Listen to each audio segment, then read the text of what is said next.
महाराज लोटा की डंडी में आके बैठ गए।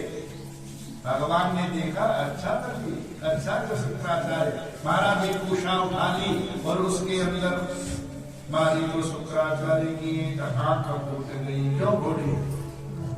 बोले तुम भेद देखते हो। बलि महाराज शुक्राचार्य आए, बलि संकल्प मत करना, मुखर जाओ देने लेने की बात है। क्यों? बोले ये नारायण है साक्षात और रोचने साक्षात भगवान विष्णुरव्ययः। ये साक्षात नारायण है और 3 पैर में तेरा सारा त्रिलोकी नाप देगा। बलि दिखे नहीं महाराज। बलि ने कहा गुरुजी अगर ये कोई सामान्य पुरुष है तो 3 पैर नाप के चला जाएगा, अगर नारायण हुए तो लोग भी याद रखेंगे कि तेरे द्वार खड़ा भगवान भगत भर दे दे ज्योति। लोग भी देखेंगे कि बलि का क्या सामर्थ्य था कि भगवान भी आज मानने आए। गुरु जी चुप और गुरु की अवहेलना कर दी महाराज। गुरु ने शाप दे दिया, जा तू भीष्महीन हो जा, तेरा सब लुट जाए। देखो कुछ लोग बड़ा ज्ञान आज देते हैं, हाँ? क्योंकि टीवी हो गया ना, व्हाट्सएप ज्ञान चल पड़ा।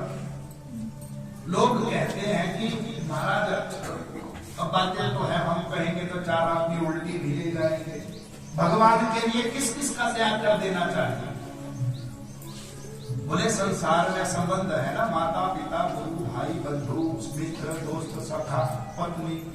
बताओ भगवान के लिए किस किस को त्यागना चाहिए? पिता त्यजो प्रहलाद। प्रहलाद ने भगवान के लिए अपने पिता को त्याग दिया।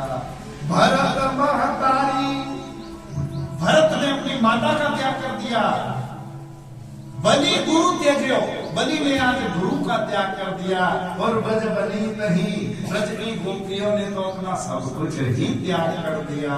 इसलिए भगवान सर्वथा श्रेष्ठ है, सर्व पूजनीय है। जो भी भगवान की भक्ति में बाधक बने, वो चाहे माता हो, चाहे पिता हो, चाहे गुरु हो, चाहे कोई भी हो, उसका त्याग कर देना चाहिए। बोलो भक्तवत्सल भगवान की जय।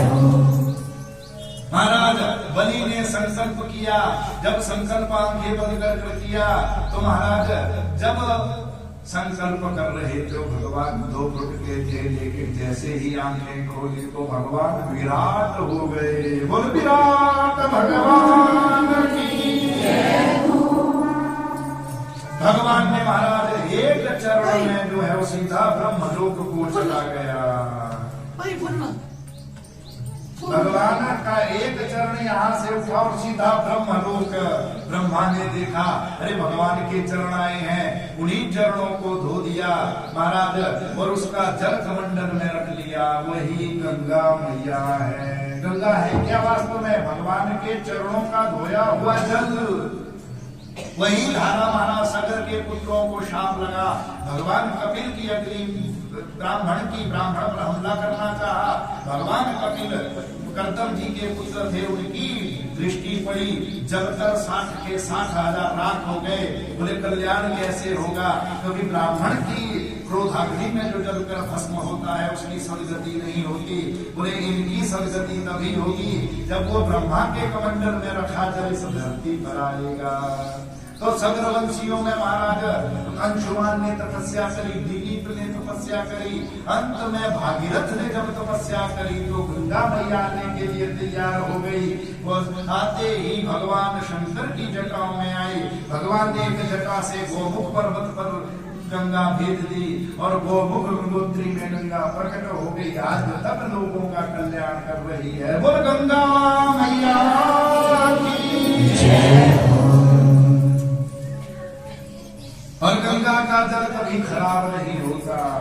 दुनिया में कहीं भी चले जाओ, ये हमारे देश की श्रेष्ठता है।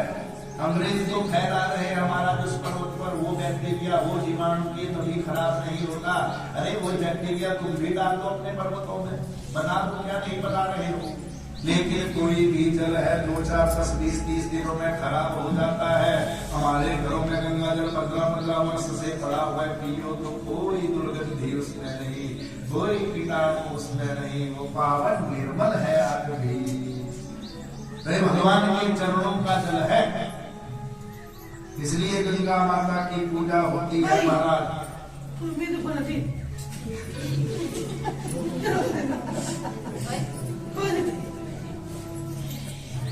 और तीसरे पैर में बलि के सामने प्रकट हुए, बोलो बलि तेरी दौलत तो मैंने 2 पैरों में नाप दी, अब बता तूने 3 पैर देने का संकल्प किया था, बता तीसरा पैर कहाँ रखूं जब तेरे पास कुछ बचा। और देख ले संकल्प जो पूरा नहीं करता है वो नर्क में जाता है।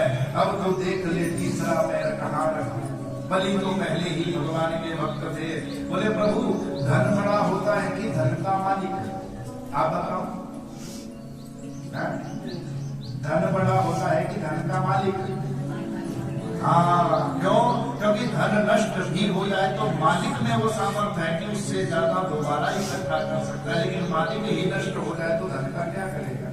तो हे प्रभु आपने अभी मेरे धन को ही तो नापा है, और धन का मालिक तो अभी भी ऐसे ही खड़ा है। तो पदम तृतीयम पुरुषीर्षमेयम, तीसरा पैर मेरे सर पर रखो और मुझको भी अपना दास बना लो।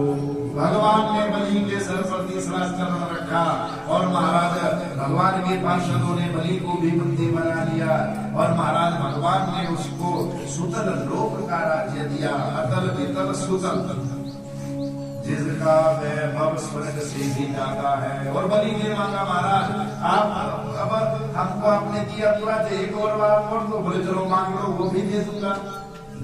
बोले महाराज जब भी मैं अपने महल से निकलूं तो आपका दर्शन करूं, और जब महल में जाऊं तो भी आपका दर्शन करूं। भगवान बोले इसके लिए तो हमको तुम्हारा चौकीदार बनना पड़ेगा। तो भक्त की भावना पूर्ण करने के लिए भगवान द्वारपाल बन गए। अब लक्ष्मी परेशान हुई, महाराज कहाँ चले गए प्रभु, किसी ने बताया बलि के पास चले गए, अब वहीं रहते हैं। तो लक्ष्मी भी चली गई सुंदर लोक में, और एक जगह बलि जा रहे थे तो रोने लग गई। बलि आए, अरे मेरे राज्य में कुछ स्त्री रो रही है, क्या हुआ बहना? बोले मेरा कोई भाई नहीं है। अरे मैं तुम्हारा भाई हूँ, ये नवद्यो बलि राजा दानवेंद्रो महाबल रक्षे माचल माचल। उसी समय से राखी का प्रचलन हो गया। ये जो रक्षाबंधन है ना, ये लक्ष्मी ने महाराज बलि को पहनाया। बलि ने बोला बोले मांग बहना तुझे क्या चाहिए, मैं तेरी रक्षा करूंगा। अब लक्ष्मी जी बोली जो तुम्हारा द्वारपाल है ना, इसको दे दो। अब भगवान बोले एक तो छलिया दूसरी भी छलिया, जोड़ी ही ऐसी है। तो वहां से एक रूप से भगवान वही रुक गए और असली रूप से अपने वैकुंठ चले गए। बोलो भगवान की। वैवस्वत मंत्र के पुत्रों, वैवस्वत मनु के पुत्रों का चरित्र बताया महाराज। ब्रह्मन महर्षि च्यवने सुकन्या का चरित्र बताया। अब देखो ब्रह्मा के मरीचि कश्यप, और देखो इन्हीं के वंश में एक सूर्य वंश में श्राद्ध देव, इनका कोई पुत्र नहीं था।